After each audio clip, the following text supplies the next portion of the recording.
All right, so you don't want to be the one stirring the pot, making the person upset. And so it's like, if your hands are clean, then it's on them. Yeah. But it's communication. Be on your best It's behavior. communication. It's also watching also the attitude of the person. You know, you are not gonna come and try to have closeness to somebody that looks super tired. It looks like he had a really bad day. Believe me, I don't know why men are like that. They just can see that, and they want to get close to you when you're the worst of the day of the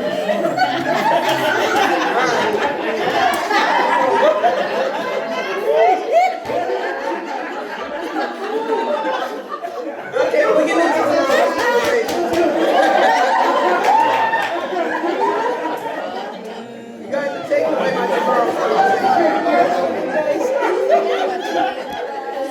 Thanks, Evelyn. All right, over here. I think what I'm learning here is why biblically there will be no giving and taking in heaven. marriage in heaven. No calendars either. And we made it through this life. This type of issue should never come up ever again. In the resurrection. It will. If you can't get along here on earth, you won't make it to the next place. I'm just saying, I think the higher wisdom is telling us that, this is one of the reasons why. Well, Because we're so human. no, the higher wisdom is telling us that we need to learn how to get along with each other. Not just husband and wives, we need to learn how to get along with everybody. And Pastor's right, if you're thinking that we can't get along, guess where you're not going? And so that's one of the things. So we're gonna talk more about that tomorrow, in our Well, tomorrow. how do we get on that discussion today? I don't know. I think Moses is on there. I don't know anybody else's name but Moses.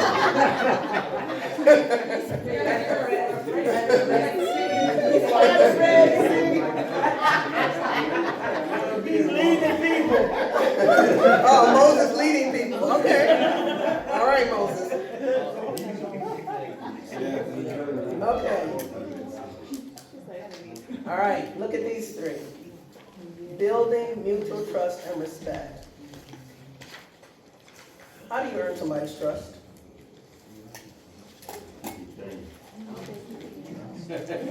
By works. By works? What kind of works? By following through with what you say. Absolutely. By following through what you say. If the next day comes, and I will just say this for just a second. If the next day comes and you have promised sex and you don't follow through, guess what? Your trust can't be earned. Whether you feel so like it or not, that's what you promised. I heard, oh no, who said that?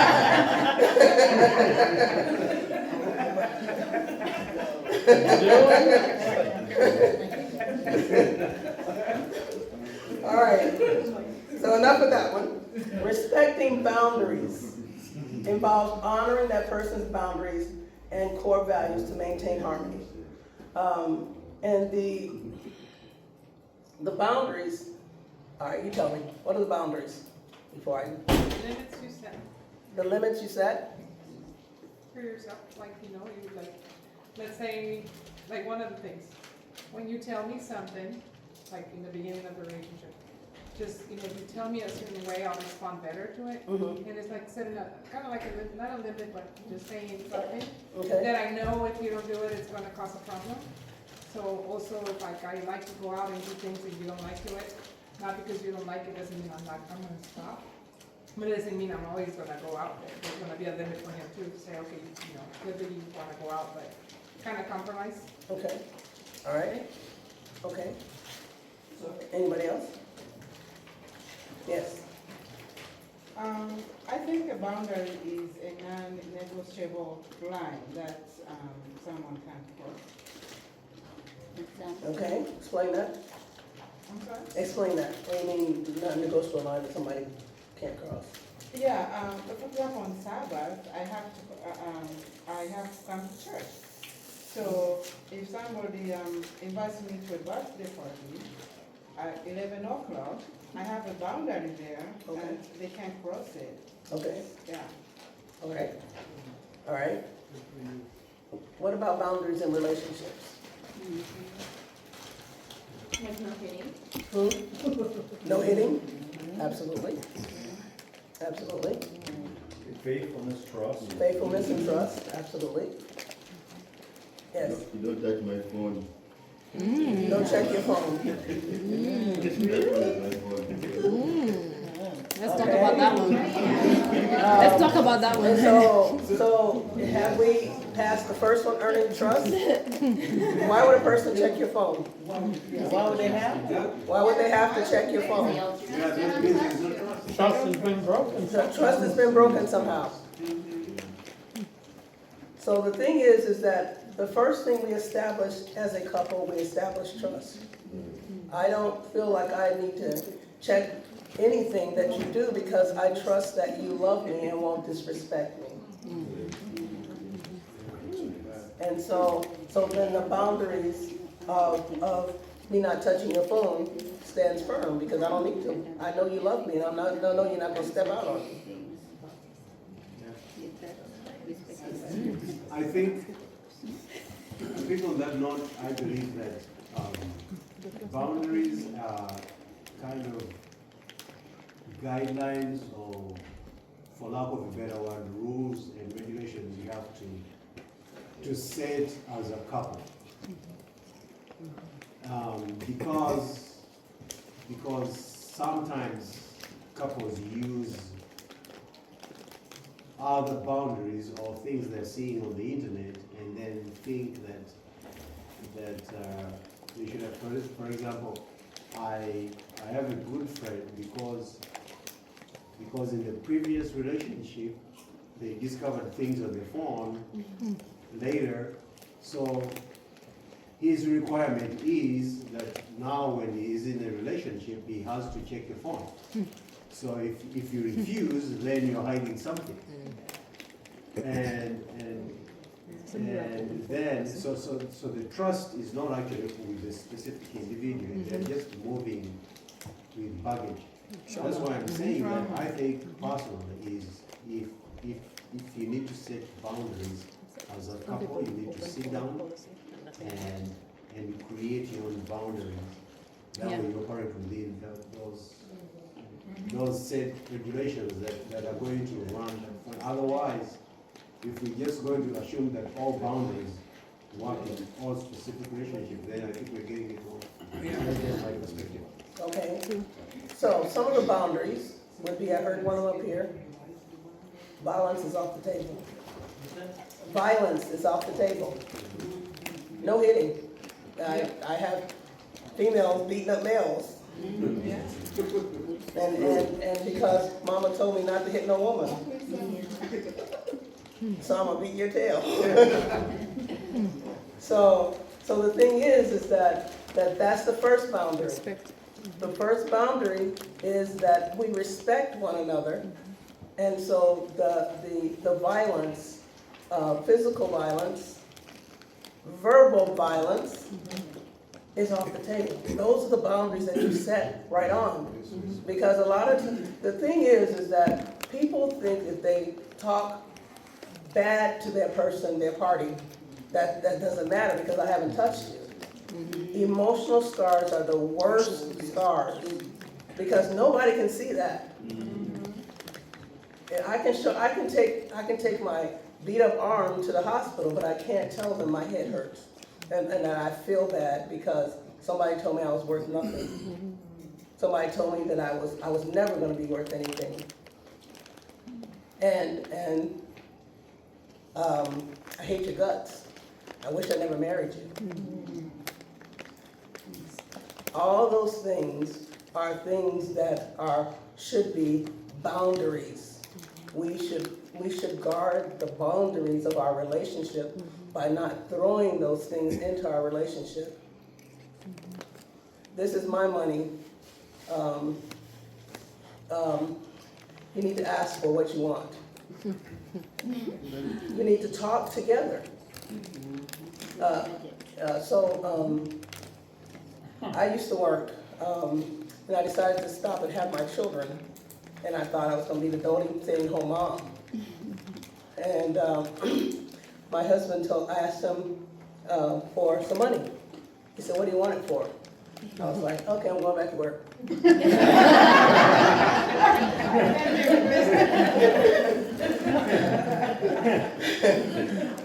I just couldn't do it. So what we have to do is that we have to validate one another. We have to show those boundaries for each other. We have to have those shared boundaries for each other. And Evelyn? Yeah, what happens when there's no respect in the marriage? What kind of hope they have in the marriage? If there's no respect in the marriage, the parties need to figure out whether they want that marriage to work. Because they have to have, like I said, we can't do it by ourselves. We have to have people to help us. If there's no respect, I don't get no respect here. You don't feel like you're getting any respect. The survey says that a lot of times men feels like women don't respect them. And so by that thought, how am I not respecting you? Do we know? Maybe not. Maybe not. I don't know what I'm doing to disrespect you. But that's where that communication comes in to tell us what you need from me. I need emotional connectedness from you. And you need not to talk to me like I'm a child. And so that's the thing that we're looking at as individuals, is that what do I feel like I need from this relationship? And you respect that, because if this is what I need, okay, see if you can meet that need. Yes, over here. How do you deal with someone that thinks you're disrespecting them by just disagreeing with them?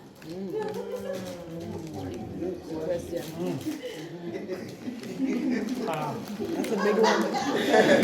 That's manipulation.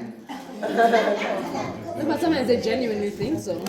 Say it again. Sometimes they genuinely think so.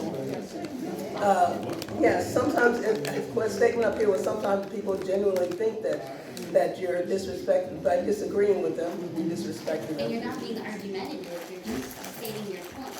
The thing is that as a couple, we haven't sat down to discuss the issue.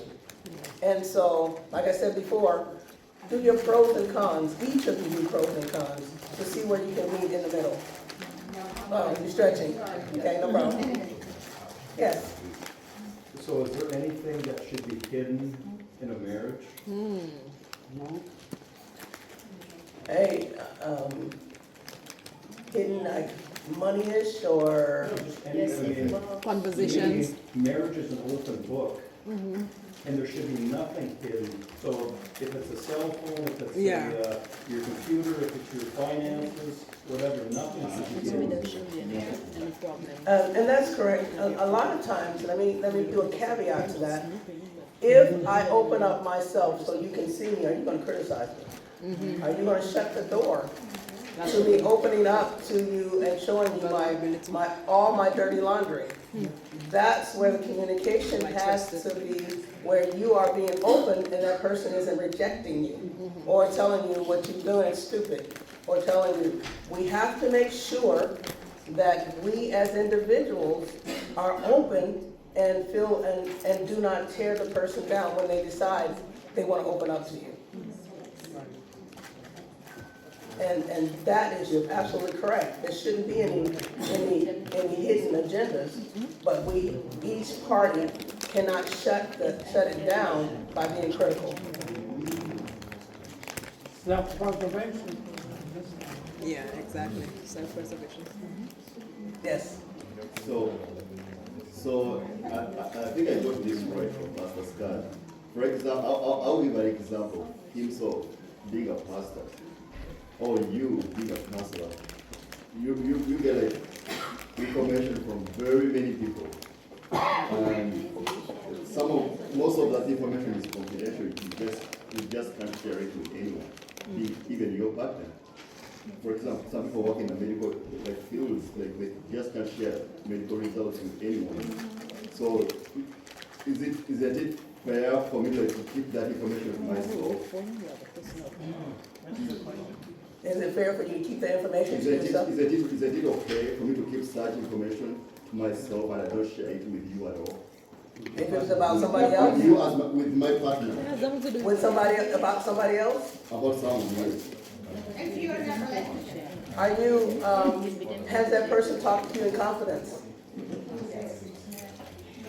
If that person is talking to you in confidence, why would you go and tell the information?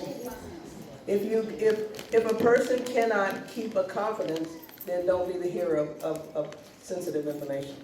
Yeah. Say, I don't wanna hear it, you know, it's sad, but if you feel like you can't keep it to yourself, then don't listen to people's information. The thing is, I have a couple that's having issues. So the wife came to see me, and then the husband called and said, "What did my wife talk about?" And guess what? Not your business. Your wife. You know, so the thing is that I said, well, we had a very good conversation. It's closed. Over here first. I think what he's asking is myself and you, or if a patient tells you something, or a mandatory report, and you share what you do in your job, but there's a certain level you can't go past. Right. And I think that's what it is. I thought he was asking for himself. You asked for yourself, or you asked about us as professionals? As professionals. Us as professionals? Yeah. Oh, yeah, my husband don't get to know. My husband don't get to know what the clients say. So there can be some separate space for your thinking. Pardon? Not about yourself. There can be some things you don't share. Not about But that's yourself. professional though. That's professional, that's not in my relationship, that's my professional relationship. Over here first. Okay, That was because I got what he was asking. okay. All right. Like, where I can share things with my husband, I would never say something that, oh, this person. Oh, In okay. a general way, you can communicate about things and points of view, but never give that information out that way. Right. Okay. I like seeing it, but like in teaching, somebody tell you something personal, it might be something that you need to, a mandatory We're, report. as mandatory reporters, we're mandatory reporters. And that means that if you're telling me you're a killer, if you're telling me you're abusing your spouse, if you tell me that you're about to go shoot up a church, guess what? The cops are coming to your door. I'm professionally a mandatory reporter. So if it's a danger to life, danger to yourself, then we have to report it. So for others. Andrea. Well, my thought was just that, I don't know if he's alluding to the fact that some things you take, and I think you, in jobs that take, bring it home. And I can see where you can't tell what you have to, and I think Carla answered it, and that you may talk around it, but you can't talk about exactly what was there. There's some things you take home, and you work in a job, and you probably, but you can't tell them what that was about. You can't say, well, this circumstance happened, so that if it's affecting you, so you may be angry, maybe depressed or tearful or whatever the case may be, but that's affecting your home, so you can. Absolutely. So if, I see Moses, if you are affected by your clients, you can talk around it without revealing client information. And just say, I had a really bad day today, and it was just stressful. And not talk about, any particular client and what the issue was that you were dealing with. And helping them understand that you just had a hard day. And without sharing the person's information. Yes, ma'am. I think if they know the nature of your job, they won't ask. If you try to talk about it, say, no, I don't want to hear it. Right. If they know the nature of your job. Right. Absolutely. That's your hand over They there. support you. Oh, Moses. Yeah, I think what you're talking about, that's really basic when it comes to sharing Yeah, secrets. that's I already think what was being It's spoken. not to sharing information in a marriage, you're trying to be unavailable. I wish we were angels as couples, but we are not. And I think one of the deterrents you pointed, you kind of touched on it a little bit, is you can release little bits of information, and what your partner does with that information you release is gonna stop you from sharing again, you know. And some point you restricted to becoming that person that does not share anymore. And then the other things also, there are things as you grow you learn. Sometimes, right now I don't recommend sharing family issues that are on your side, and you talk to them about your partner, even if the family is, but if there are areas of struggle and you share them, unfortunately, if you are having an argument, it might be a reference point, and you'll be crushed completely, you know. So I think that it is wise to share, but at the same time, I think we also need to be careful what we share, just in case things. It depends on the cost. Absolutely, absolutely. Okay, I have let's get through this here. excuse me, Oh, sorry, come. I have one something, because usually there are different people that will come to me and they will tell me things. But, I would never talk to anyone else about what they say to me, because I think that that's their confidential. You see what I mean? And they don't want me to talk or share it with anybody else. So I keep it to myself. And I just pray about it, because if you're talking, you can ruin that person's life and the other person's life that they told you about, and the next person's life. So I don't share it with someone. The thing is that if they're telling you something in confidence, it's their story to tell, not yours. Right. Yeah. That's it. And I had a couple that came to see me, and the husband actually was coming to see me before, and he decided to bring his wife because I've worked for the military for 32 years, and so he was going overseas, and he was taking his family, and so he wanted to do a little bit of counseling before they went off. So my task is I separate them so I can know what I'm working with and I don't transfer information back and forth. So I had already spoke with him on several occasions. So I brought her in and I said, okay, do you really want to make this work? She said, nope, I'm just trying to get my money together so I can leave him. I was like, who? I said, all right, you're going to tell him. I'm going to bring him back in, and you're going to tell him. You're not going to get him overseas and then dump him. You're going to tell him what's going on, and then you guys decide what you're going to do from that point. I'm not going to be party to keeping secrets that don't need to be kept. And so that's what happened. They talked about it. They had orders and everything to go, but she decided that she was going to keep that secret and decide once she got her money overseas, while she was overseas, then she was going to leave him there, take the children and come back. And so it was their story to tell, not mine. Right. And so I made them tell their story. And because, although it was her confidence that she gave me, I returned it right back to her. Okay, you're going to tell him. And so that's what you do with information that you've been given. I'm not going to tell your story. You tell your story, and don't feel like you're the person that, hey, I got a secret that nobody else has, Right. and I'm going to share it. So back to the, the professional life, when I said there should be nothing between a husband and a wife, you should be able to share. So I'm talking personal, I'm not talking professional life. Yeah. So I just want to make sure Yeah. everybody understands that particular part. All these other things that you're bringing in are brought up. It's, this is a marriage thing right now, what we're talking about, not professional stuff. Yeah, but what I said is that we have to create an environment where the person wants to talk to us. And that's the part that I was commenting about husband and wives. If I'm gonna share something with you and you shut me down, I'm not gonna share anything else with you. And so we have to create an environment that I feel safe in sharing information with you. And if I feel safe in sharing information with you, then I'm gonna give you more. But if I feel shut down, then I'm gonna recoil, and I'm not gonna tell you anything else. I'm gonna let you read my mind or whatever in order to get your information.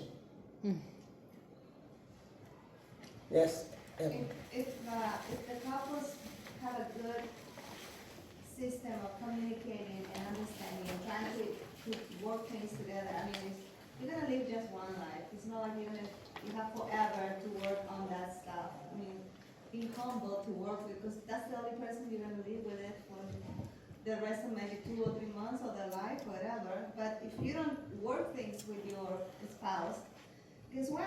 They're gonna go look for another person to talk about you, and then that's gonna get worse. So work with it, try to fix it up the best you can. Otherwise, that person is gonna try to go talk to somebody else because they need some kind of support. What I call it is closing your back door. If you are not nurturing that relationship, you leave your back door open for anything to happen. So you have to nurture that relationship and make sure that you are being talking to each other and building each other up and making that person feel needed, wanted, and loved. Okay.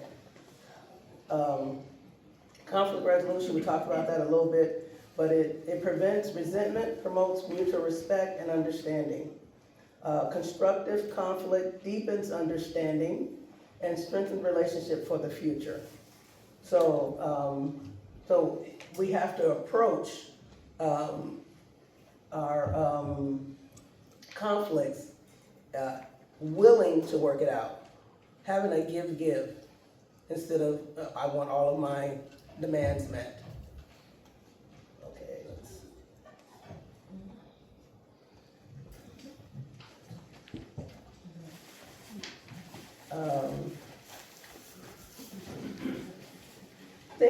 quick thinking. Think about one thing you appreciate about your partner, about how your partner handles stress.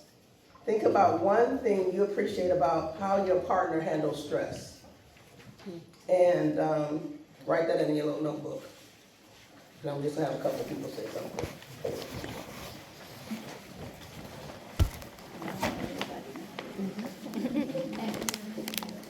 That's a start. What one thing you appreciate about how your partner handles stress? We talked about boundary, family, and friends.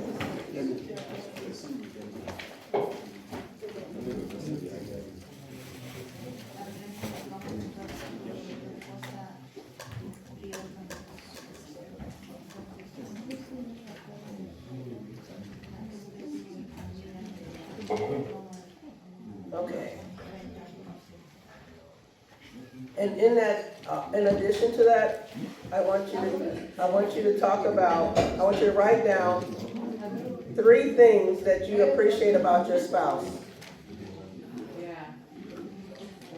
3 things that you appreciate about your spouse.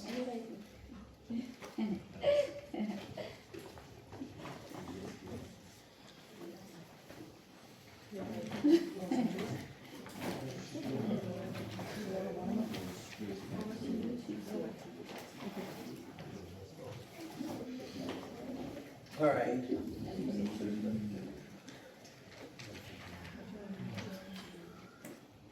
So whose spouse is still here? We're dwindling. I know, I'm trying to hurry. Whose spouse is still here? Okay. All right, 3 things that you appreciate about your spouse. All right, so the ones that still have their spouses here, I want you to tell your spouse those 3 things that you appreciate about them.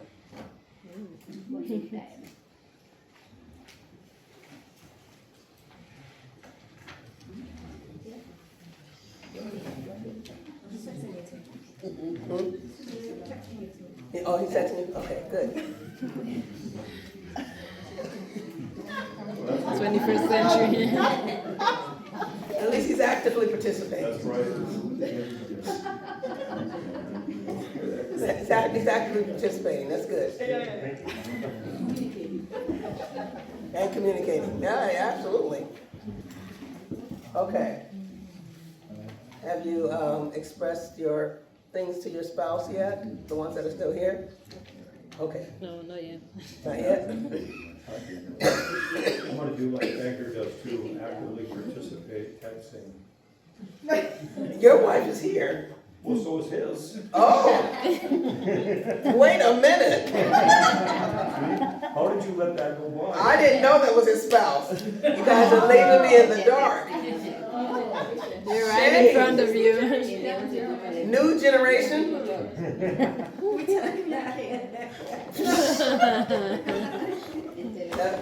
That would have been all right if Pastor Scott hadn't done you out. Well, I thought you were okaying it, because there's No. other people doing the same thing. Right? What?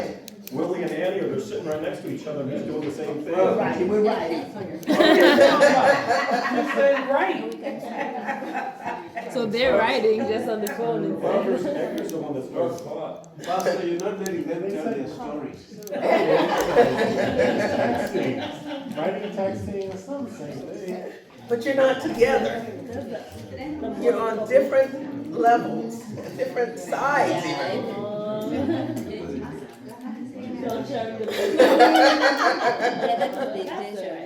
All right. Okay, let's move on because I want to get you out of here.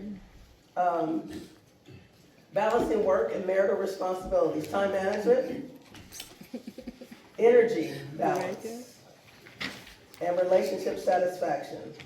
Those are 3 areas that we need to look at as far as time management, looking at how we can enhance our relationship by putting energy into it.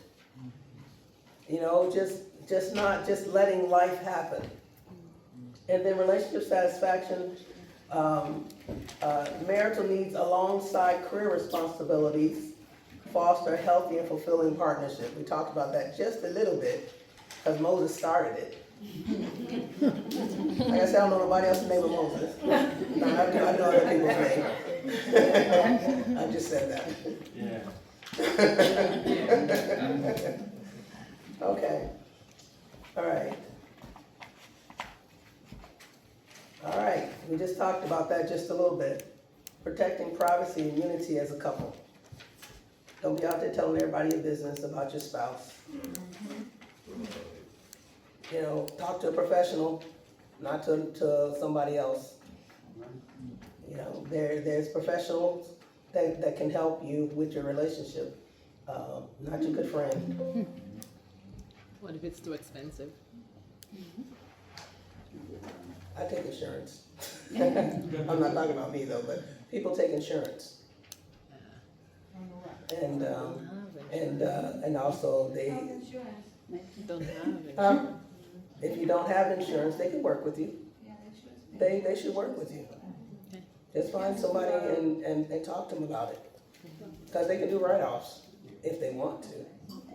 You know, the interesting thing is that if you're a counselor, you're not doing it for the money. Hopefully, yeah. You won't get paid what you feel like you're worth, Yeah. so you're not doing it for the money. So talk to your counselor and see what they can do to work with you. There's also community clinics where they have counseling resources for lower cost. That's true. That's true. Find one that you feel like you can talk to and communicate with. But there are centers that but the thing is that I want to give you this caveat, that if you feel it's not working, don't stay. It's more detrimental to stay than it is to not have counseling. So if you feel it's not working, find you another counselor. Don't quit, find you another counselor. Oh. Trying to look for me, find it in the right one. Yeah, absolutely. So keep looking and making sure you find a good match for yourself. Number one. Okay. Importance of keeping privacy, nurturing the partnership, so that the person feels valued. They feel like that their secret is safe with you. Okay. Uh-oh, my battery's running low. I didn't pull out my stuff here. Let me see, I'm about finished anyway. Maybe it's this battery. Quality time together. Talk about importance of regular quality time together. I brushed on that a little bit earlier.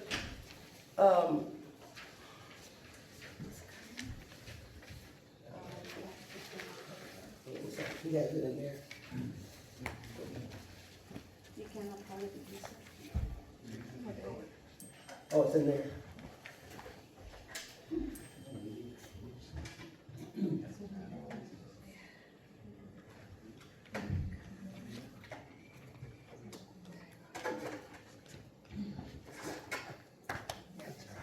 How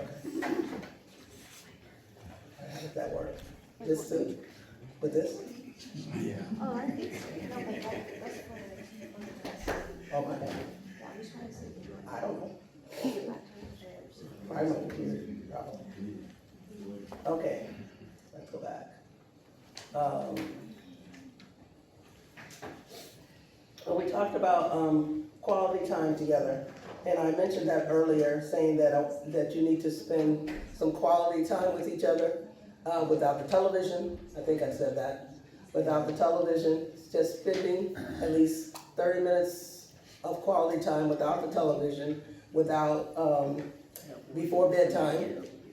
I mentioned that. And deepening emotional bonds fosters trust between partners in this busy schedule. If I feel like that you are understanding or listening to me, then it's going to increase our emotional bond. We talked about attentive listening, responsive support, empathy, and builds more mutual support. Let's see. Moses?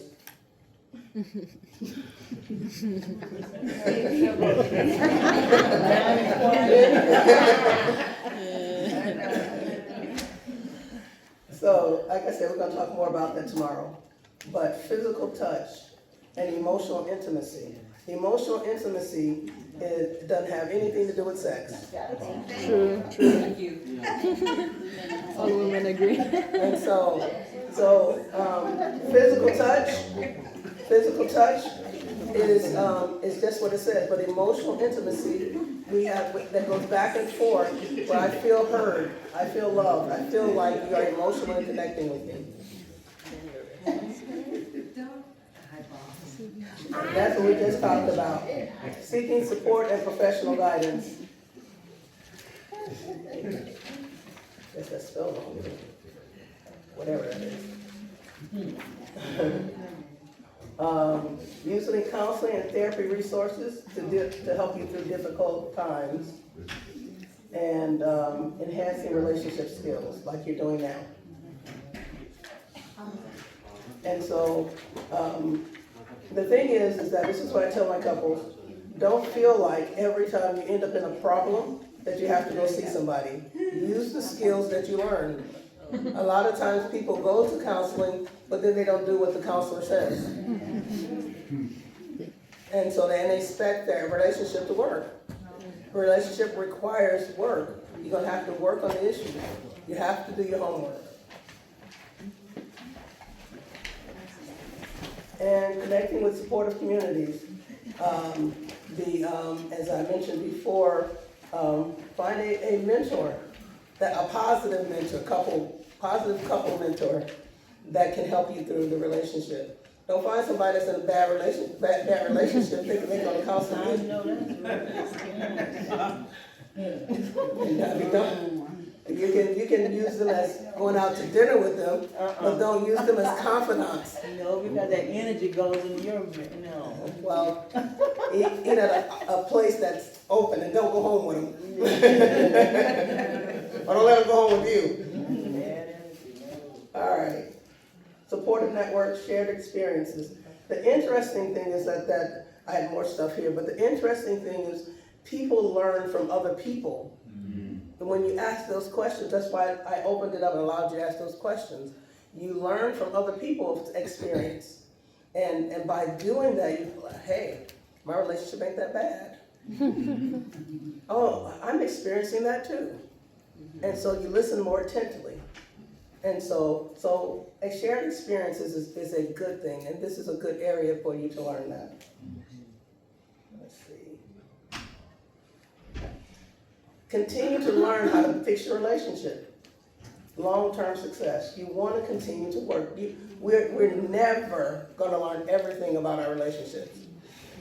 Even though I tell my husband I teach him something every time he comes to a conference, I'm still learning. Because what I did with this seminar is the pastor asked what you guys wanted. So I had to do research to make sure I had accurate information to pass along to you. And so I learned too of resources and different things that can be used. And so we never, even as professionals, stop learning. If we do, then you don't need to come see us.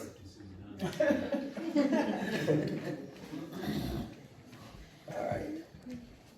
There we go, conclusion. Understand external pressures, open communication, healthy boundaries, and nurturing intimacy that we're going to talk about tomorrow.